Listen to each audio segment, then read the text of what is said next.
दोस्तों, इस दुनिया की सबसे बड़ी शक्ति है परमात्मा। और परमात्मा हमेशा अपने होने के वजूद का कोई ना कोई एग्ज़ाम्पल ज़रूर शो करता है। समय समय पर भगवान अपने होने का वजूद दुनिया को दिखाते हैं। तो ऐसी एक कहानी है दो औरतों की, जो कि मैं आज आपको सुनाने वाली हूँ। नमस्कार दोस्तों, स्वागत है आप सभी का मेरे चैनल पे स्टोरी टेलर नेहा। मैं आपके लिए हमेशा कोई ना कोई स्टोरी लेकर आती हूँ, मोटिवेशनल शॉर्ट्स डालती हूँ। तो आई होप आपको मेरा चैनल पसंद आ रहा होगा। अगर आपको अच्छा लगता है तो कमेंट बॉक्स में मुझे कमेंट करके बताइए, या आपकी कोई राय हो तो आप भी मुझे दे सकते हैं। तो चलिए शुरू करते हैं आज की स्टोरी। एक बार की बात है, एक नगर में दो महिलाएं थीं। दोनों वृद्ध थीं और एक दूसरे के पड़ोस में रहा करती थीं। उन दोनों में घनिष्ठ मित्रता थी। कई सालों से एक दूसरे के साथ रहती थीं, तो एक दूसरे को अच्छे से जानती भी थीं और एक दूसरे का दुख सुख में ख्याल भी रख लेती थीं। उनमें से एक महिला हिंदू धर्म की थी, हिंदू धर्म को मानती थी। उसने अपने घर में एक लड्डू गोपाल की मूर्ति भी विराजित की हुई थी। वो दिन रात लड्डू गोपाल की सेवा करती, वह उन्हें स्नान कराती थी और उनको भोग लगाती थी। रात को उनको अच्छे से शयन कराना, इस तरह वो अपना सारा दिन लड्डू गोपाल की सेवा में लगाया करती थी। घर से कहीं बाहर जाती तो एक बालक की भांति उनके लिए कभी अच्छे अच्छे वस्त्र लाती, कभी खिलौने लाती, कभी भोग सामग्री लाती। वो अपना अधिक से अधिक टाइम लड्डू गोपाल की सेवा में बिताती थी। वहीं दूसरी ओर दूसरी महिला जैन धर्म को मानती थी, तो वो अपनी परंपरा के अनुसार परमात्मा की पूजा किया करती थी। लेकिन उन दोनों में कभी भेदभाव नहीं था। वो दोनों ही एक दूसरे के धर्म की इज्जत करते थे और एक दूसरे की मदद भी किया करते थे।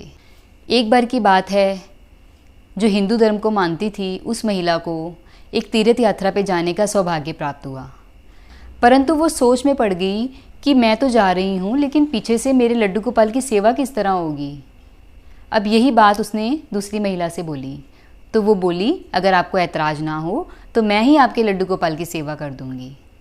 तो इस तरह जैन धर्म को मानने वाली महिला को भी लड्डू गोपाल की सेवा करने का सौभाग्य मिला। अब वो अपनी तीर्थ यात्रा पर जा चुकी थी। सुबह का समय था। अपने घर के सारे काम निपटा के उन्होंने सोचा, चलो लड्डू गोपाल को मैं भोग लगा आती हूँ। वो जाती हैं, लड्डू गोपाल को भोग लगाती हैं। रात को वो उन्हें विश्राम कराने जाती है।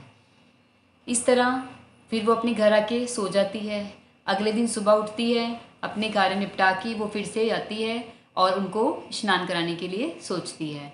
जैसे ही वो उनके वस्त्र उतारती है तो वो देखकर आश्चर्यचकित हो जाती है कि अरे ये क्या हुआ, लड्डू गोपाल के पैर तो उल्टे हो गए हैं। तो वो सोचने लगी कि ये कैसे हो गया, क्योंकि आज तक उसने लड्डू गोपाल को कभी बिना वस्त्रों के देखा ही नहीं था। तो वो सोचने लगी कि शायद उनके पैर सीधे थे और अब उल्टे हो गए हैं, क्योंकि लड्डू गोपाल हमेशा घुटनों के बल बैठे होते हैं। उनकी मूर्ति की बनावट ही इस तरह होती है। लेकिन उस बेचारी को ये पता ही नहीं था। वो बहुत हैरान हो गई कि ये क्या हो गया, शायद लड्डू गोपाल मेरे से नाराज़ हो गए हैं या फिर उनके पैरों में कोई परेशानी हो गई है। क्योंकि वो जानती थी कि कई बार वो उनकी सहेली उनको बोला करती थी कि इनके अंदर प्राण होते हैं, ये बिल्कुल जीवित होते हैं जैसे एक बालक होता है। तो वो सोचने लगी कि लड्डू गोपाल के पैर पता नहीं क्यों उल्टे हो गए हैं, अब मैं क्या करूं। और ये सोच के वो बहुत परेशान हुई। वो सोचती है कि शायद मुझसे ही कोई भूल हुई है या फिर लड्डू गोपाल को मेरी सेवा पसंद नहीं आई है, इसलिए उन्होंने अपना ये रूप बना लिया है। और ये भी सोचती है कि कहीं मेरी सहेली आकर मुझसे लड़ाई ना करे कि मैंने ये सब क्या कर दिया।